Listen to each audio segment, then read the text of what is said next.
Hi, today I wanted to talk about how we create our reality and how we can change our reality. And bear with me, it's taken me a couple of days to get these words put together, to get this understanding put together, and some of it's going to be a little complicated, but hopefully you'll be able to follow what I'm saying. So, first of all, I want you to understand that during our first years of life, we are programmed with the history of our ancestors inside of us.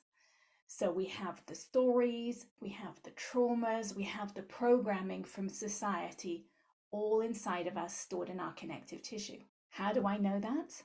I know that because along my journey of going inside and feeling inside, memories will often pop up as I'm releasing tension in the connective tissue. A memory will pop into my mind of something that happened in the past and then just disappear. It's a place memory. So I know where something happened. Maybe it's something that happened in Hong Kong, maybe it's something that happened in England. I know where exactly it happened, but I don't know what happened. So I know that part of the memory of what exactly happened is stored perhaps somewhere else, but I do know those place memories are stored in the connective tissue. Now, that happened a lot early on in my journey. It does not happen as much now. And I think it's because I'm at a deeper level. I'm actually releasing tension that is stored or was stored in my subconscious mind in my early years. You've probably all heard that phrase that we hear about, that we are like a sponge in those early years of our life. We're absorbing everything into our subconscious mind, so we're not aware of it. It's just sitting there in our subconscious mind, which is stored in our body, physically in our body. And then it becomes part of our signal. It's part of my signal. What I went through in those first few years of life live within me.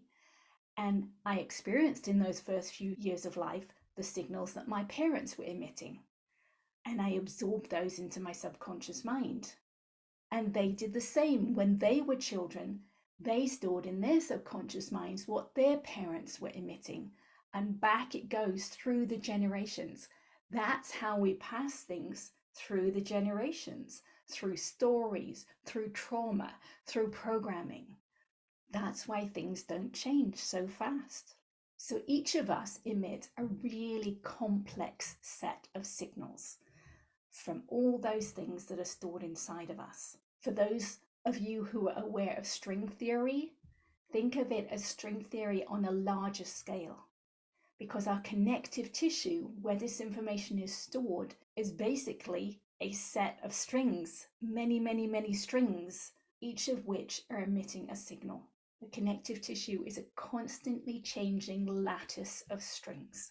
Now, if you've seen pictures of fascia or connective tissue on the internet, you will see that there are also adhesions, there are entanglements of strings. And you will realize that the signals emitted from the individual strings without the entanglement would be very different from the signal emitted from an entangled set of strings or an adhesion of the strings to other tissue. So quantum entanglement is a concept in physics. You might be aware of it if you're aware of string theory. And clearly, when there is an adhesion in the connective tissue, the strings are entangled. So it's obvious that the signal emitted from one string in that entanglement of strings is going to be based on what's happening in the other strings because they are entangled. This is quantum entanglement. Now, if you've heard me talk before or you read my book, you'll know that I talk about us emitting a signal. Now, clearly, it's a very complex signal because a whole history is involved in that signal. But we attract back into our life, into our future, based on the signal that we're emitting right now. So there is something outside of us that we attract into our life based on something inside of us. So to change what we attract into our future, into our life, we need to change our signal that we're emitting right now. To do that, I use and recommend a few techniques, but all of the techniques have one thing in common, and that is they are having you focus on, to feel, to accept, to look at really closely either a memory or a feeling or tension in the connective tissue itself. What I know is that doing that releases the tension in the connective tissue. It releases the adhesions or the entanglements in the connective tissue. Now, there's something called the paradox in quantum entanglement, which is that a measurement made of either particle in an entangled system collapses the entire entangled system, and it does so instantaneously. Translating that to the larger scale I'm talking about here, focusing on an entanglement in the connective tissue releases, relaxes the adhesion, the connective tissue, and it does so instantaneously, not only inside the body, but also what we're attracting outside into our future. And that is how we change our world, ourself. That is why it is called the universe, because it is all about us and our entanglements and our history, our programming, the trauma that we store inside of us. We can change our future by changing ourselves, by releasing those entanglements. And in the moment of that release, we change something outside of ourselves. So we have the capability to change our own lives.